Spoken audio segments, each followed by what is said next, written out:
ಹೇಳಿ, 2 ವಿಷಯ ಹೇಳಿ, ಆಮೇಲೆ ನಂದು ಶುರು. ನಮ್ಮ ಪ್ರಶಾಂತ್ 2 ವಿಷಯ ಮಂಡಿಸ್ತಾರೆ, ಅದಾದ್ಮೇಲೆ ನನ್ನ ಪ್ರಾರಂಭ.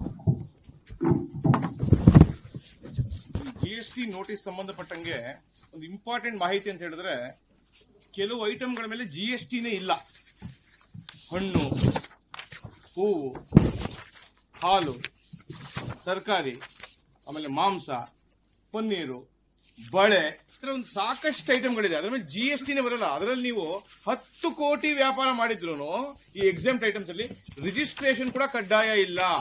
ನೀವು ಬರೀ ಎಕ್ಸಾಮ್ಟ್ ಐಟಮ್ಸ್ ಅಲ್ಲಿ ಡೀಲಿಂಗ್ ಮಾಡಿದ್ರೆ ರಿಜಿಸ್ಟ್ರೇಷನ್ ಕೂಡ ಕಡ್ಡಾಯ ಇಲ್ಲ. ಇಲ್ಲಿ ಏನಾಗಿದೆ, ಹಣ್ಣು ಮಾರೋನ್ಗೂ ಹೂ ಮಾರೋನ್ಗೂ ನೋಟಿಸ್ ಬಂದಿದೆ.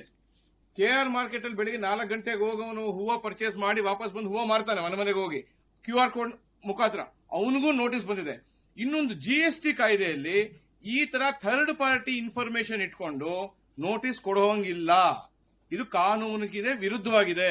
ಇದು third party information, Google pay, phone pay, ಆಮೇಲೆ ಪೇಟಿಎಂ ಇಂದ ಪಡೆದ ಇನ್ಫಾರ್ಮೇಶನ್ ಥರ್ಡ್ ಪಾರ್ಟಿ ಇನ್ಫಾರ್ಮೇಶನ್. ಇದನ್ನ GST ಅಧಿಕಾರಿಗಳು ಫಸ್ಟ್ ಚೆಕ್ ಮಾಡಿ, ವೆರಿಫೈ ಮಾಡಿ, ಫಸ್ಟ್ ಒಂದು ಇನ್ಫಾರ್ಮೇಶನ್ ತಗೊಂಡು ನೀವೇನು ವ್ಯಾಪಾರ ಮಾಡ್ತಾ ಇದ್ದೀರಾ, ಈ ವ್ಯಾಪಾರಕ್ಕೆ GST ಅನ್ವಯ ಆಗತ್ತಾ ಆಗಲ್ವಾ, ಅದನ್ನ ಪರಿಶೀಲನೆ ಮಾಡಿದ ನಂತರ ಅವರು ಶೋಕಾಸ್ ನೋಟಿಸ್ ಅಂತ ಕೊಡಬೇಕಿತ್ತು.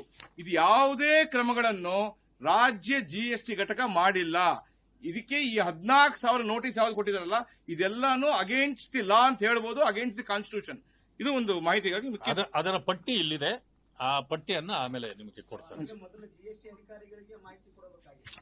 ಹೌದು, GST ಈ ರಾಜ್ಯ GST ಅಧಿಕಾರಿಗಳಿಗೆ ಮಾಹಿತಿ ಕೊಡಬೇಕು. ಇನ್ನೊಂದೇನು ಅಂತ ಹೇಳಿದ್ರೆ, ಈ ಬೀದಿ ಬದಿ ವ್ಯಾಪಾರಿಗಳಿಗೆ ಯಾವುದೇ ಒಂದು ಅವೇರ್ನೆಸ್ ಪ್ರೋಗ್ರಾಮ್ ಕೂಡ ರಾಜ್ಯ GST ಘಟಕ ಮಾಡಿಲ್ಲ. ಯಾಕಂದ್ರೆ 90% ವರ್ತಕರು ರಾಜ್ಯ GST ಜೂರಿಸ್ಡಿಕ್ಷನ್ ಅಲ್ಲಿ ಬರ್ತಾರೆ. ಈಗ 100 ಜನ ಬೆಂಗಳೂರಲ್ಲಿ ಇದ್ರೆ 90 ಜನ ರಾಜ್ಯ GST ಅಡ್ಮಿನಿಸ್ಟ್ರೇಷನ್ ಅಲ್ಲೇ ಬರ್ತಾರೆ, 10 ಜನ ಮಾತ್ರ ಸೆಂಟ್ರಲ್ ಬರೋದು.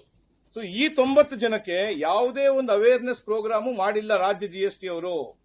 ರಾಜ್ಯ ಸರ್ಕಾರದಿಂದ ಅಡ್ವರ್ಟೈಸ್ಮೆಂಟ್ ಯಾವುದೂ ಕೊಟ್ಟಿಲ್ಲ ವರ್ತಕರಿಗೆ. ಯಾವ ತರ ಅವ್ರು ನಡ್ಕೋಬೇಕು, ಯಾವಾಗ ಟ್ಯಾಕ್ಸ್ ಬರುತ್ತೆ, ಯಾವ ತರ ಮಾಡಬೇಕು, ಯಾವಾಗ ರಿಟರ್ನ್ಸ್ ಫೈಲ್ ಮಾಡಬೇಕು, ಯಾವುದೇ ಒಂದು ಮಾಹಿತಿನೂ ರಾಜ್ಯ GST ಅವರು ಕೊಟ್ಟಿಲ್ಲ. ಇದೊಂದು ಗಮನಿಸಬೇಕಾಗಿರೋ ವಿಷಯ. GST ಪಾಲ್ನಲ್ಲಿ 2 ಇರುತ್ತೆ, ಆದ್ರೆ 90% ಅಡ್ಮಿನಿಸ್ಟ್ರೇಟ್ ಮಾಡೋದು ಸ್ಟೇಟ್ GST. ಸೊ ಅವ್ರು ಯಾವುದೇ ಒಂಥರ ಮಾಹಿತಿನೂ ನೀಡಿಲ್ಲ ವರ್ತಕರಿಗೆ. ಇದು ಯಾವ್ದು GST ಬರುತ್ತೆ, ನೀವು ಸಪರೇಟ್ ಬ್ಯಾಂಕ್ ಅಕೌಂಟ್ ಇಟ್ಕೋಬೇಕಾ, ಎಲ್ಲ ಪರ್ಸನಲ್ ಟ್ರಾನ್ಸಾಕ್ಷನ್ ಬ್ಯಾಂಕ್ ಅಕೌಂಟ್, ಯಾವುದೇ ಒಂದು ಅವೇರ್ನೆಸ್ ಮಾಡಿಲ್ಲ.